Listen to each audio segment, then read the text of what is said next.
یہ دراصل ایک چال ہے آپ کی پاکستانی مسیحیوں کے لیے، نوجوانوں کے لیے، بیٹوں کے لیے، بیٹیوں کے لیے، کہ وہ اس طرح کی باتیں پڑھ کر جذباتی طور پر ابال میں آ جائیں۔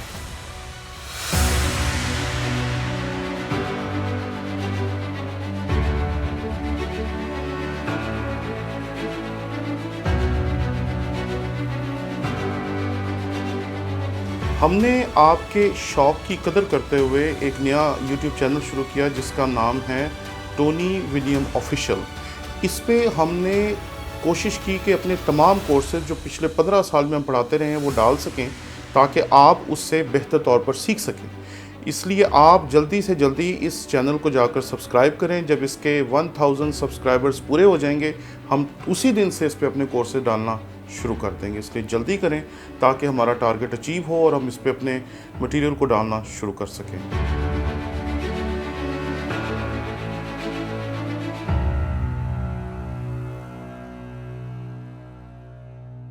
مسیح یسوع کے عظیم و جلیل نام میں آپ کی سلامتی ہو۔ میرا نام پادری پروفیسر ٹونی ولیم ہے۔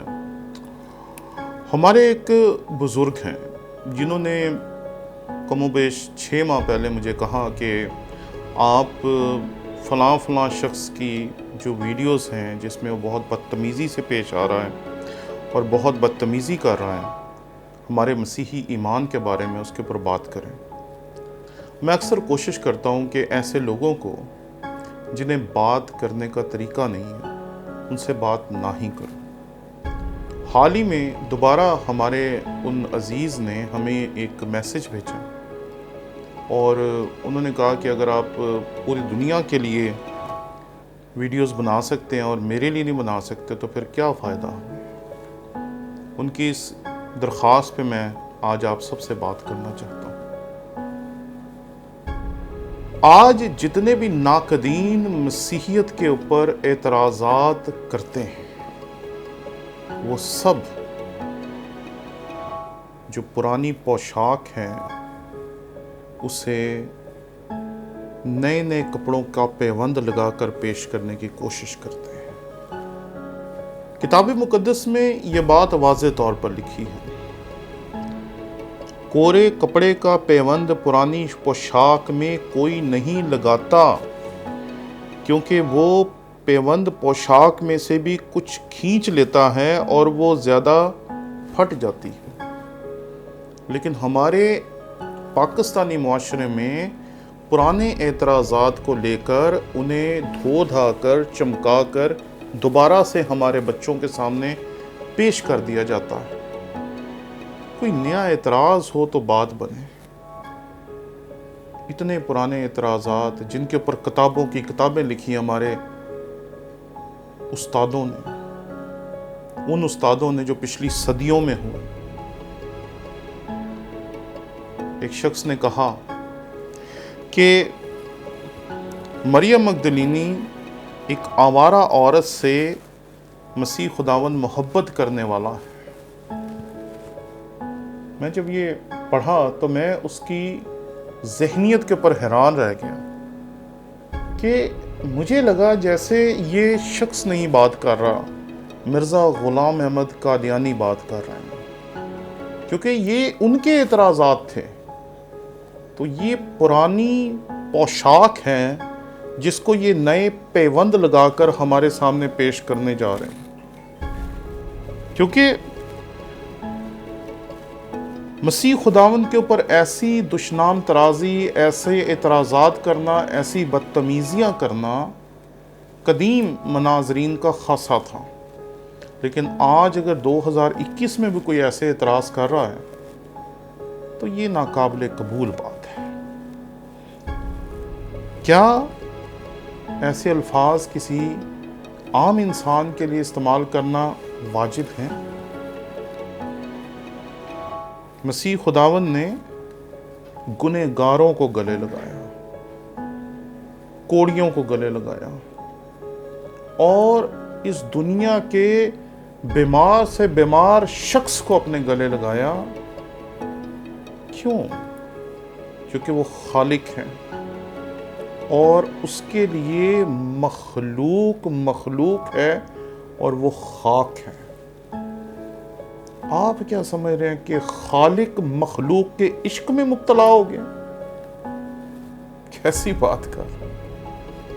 مسیح کے نزدیک ہم مٹی کے ڈھیر ہیں، اس سے زیادہ ہماری اوقات نہیں ہے۔ اور آپ کہہ رہے ہیں کہ مسیح خداوند اس کی محبت میں گرفتار ہو گیا؟ ایسا نہیں ہے جی۔ مسیح خداوند کا کردار سمجھنا آپ کی حیثیت سے باہر ہے۔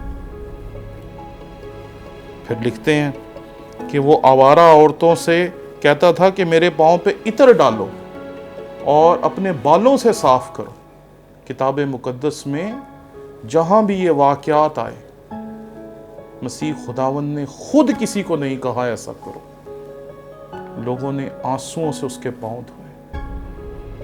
آج بھی جب ہم اپنے گناہوں کو دیکھتے ہیں تو ہماری آنکھیں آنسوؤں سے بھر جاتی ہیں، کیونکہ ہم یہ سمجھتے ہیں کہ ہماری خاطر مسیح نے قربانی دی ہے۔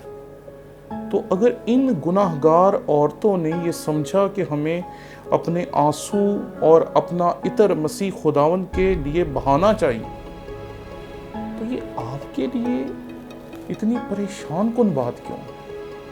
کیونکہ ہم یہ سمجھتے ہیں کہ جب بھی کوئی مرد کوئی عورت ایک دوسرے کے قریب آتا ہے تو گناہ کے لیے ہی آتا ہے۔ تو مسئلہ دراصل ان واقعات میں نہیں ہے، مسئلہ گناہ آلود فطرت میں ہے، جو ہماری بھی ہے اور جو آپ کی بھی ہے۔ ہم خداوند یسوع مسیح کے شکر گزار ہیں کہ اس کی قربانی کی وجہ سے ہماری فطرت اس نے درست کر دی ہے۔ خدا کرے کہ آپ بھی اس سے اپنی فطرت درست کروا لیں۔ کہتے ہیں کہ اس نے اپنی ماں سے بدتمیزی کی۔ ایک بات بتائیں، آپ آج کے ہمارے نوجوان بچوں کو بچیوں کو اسٹرانگ نمبرز دکھا کے عبرانی یونانی جو ہمارے شاگردوں سے آپ نے سیکھی ہے، وہ بچوں کو دکھا کر، نوجوان لڑکے لڑکیوں کو دکھا کر گمراہ کرنے کی جو کوشش کر رہے ہیں، کیا ہمارے سے 2000 سال پہلے کے وہ یہودی جو قانۂ گلیل کی شادی پر موجود تھے، وہ آپ سے کم پڑھے لکھے تھے؟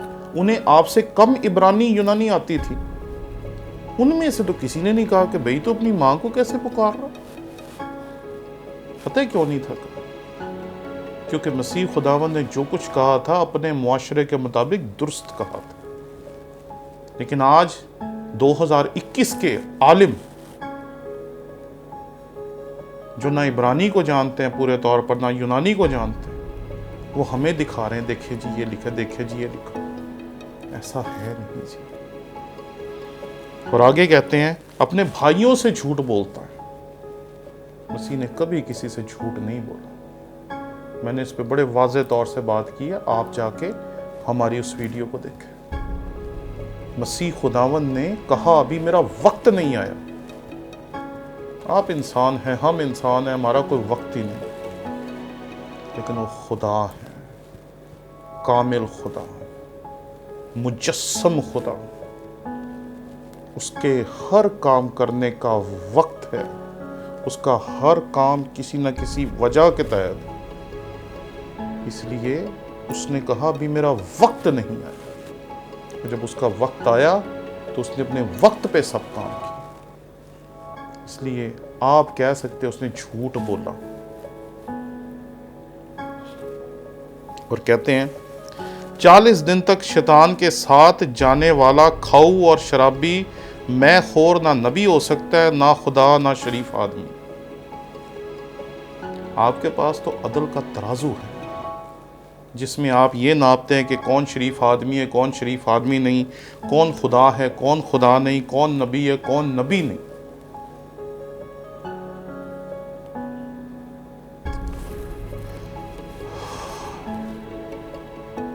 مسیح خداوند کی شخصیت کو جاننے، سمجھنے اور اس پہ رائے قائم کرنے کے لیے پہلے اس کو پورے طور پر جاننا ضروری ہے۔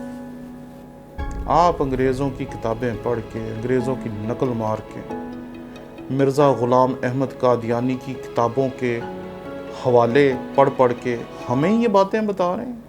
یہ پرانی پوشاک ہے جو آج سے 100 سال پہلے آپ سے متعارف کرائی تھی مرزا غلام احمد قادیانی نے، اور یہ جتنا کچھ آپ نے لکھا ہے یہ اس کی کتاب سے لکھا ہے، اس میں آپ کا کچھ نہیں ہے، اور آپ بھی جانتے ہیں اس بات کو کہ یہ تمام چیزیں دراصل مرزا غلام احمد قادیانی کہتا تھا، اسی لیے آپ نے انہیں اور ان کی بعد کی جماعت کو پاکستان میں کافر قرار دیا تھا، اقلیت قرار دیا تھا۔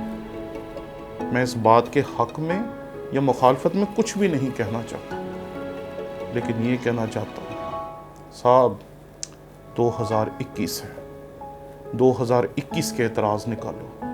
یہ پرانے مناظرین کے اعتراضات پڑھ کے سنانے کی جو عادت ہے اس کو چھوڑ دو۔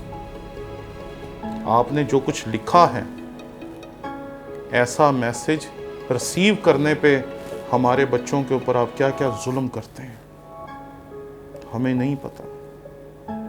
یہ دراصل ایک چال ہے آپ کی پاکستانی مسیحیوں کے لیے، نوجوانوں کے لیے، بیٹوں کے لیے، بیٹیوں کے لیے، کہ وہ اس طرح کی باتیں پڑھ کر جذباتی طور پر ابال میں آ جائیں اور جذبات کے ساتھ کوئی ایسی بات کر دیں کہ آپ شور مچا دیں کہ اس نے کیا کہہ دیا۔ آپ مناظر ہیں تو مناظرے کریں، جا کر ان لوگوں کے ساتھ جن کے ساتھ آپ مناظرے کرنے کے عادی ہیں۔ ہمارے بزرگوں کو، نوجوان بیٹوں اور بیٹیوں کو پریشان نہ کریں، یہ اچھی عادت نہیں ہے۔ کیا آپ چاہتے ہیں کہ ہمارے بچے جذبات میں آ کے کچھ ایسا لکھ دیں، جذبات میں آ کر کچھ ایسی بات کر دیں، جذبات میں آ کر کچھ ایسا کہہ دیں جس سے سب کچھ تہس نہس ہو جائے؟ خدا را اپنی بھی فکر کریں اور اپنی عاقبت کی بھی فکر کریں، کیونکہ اگر آپ کہتے ہیں کہ آپ مسیح یسوع کو نبی مانتے ہیں تو یہ الفاظ کسی بھی نبی کے لیے قابل قبول نہیں ہو سکتے۔ اس لیے خدا را ایسی حرکتیں کرنا چھوڑ دیں۔ اور یہاں میں اپنے مسیحی بہنوں اور بھائیوں اور خاص طور پر نوجوان بیٹوں اور بیٹیوں کو کہنا چاہتا ہوں کہ اس طرح کے عالموں کے اعتراضات کا جواب بغیر سوچے سمجھے نہ دیں۔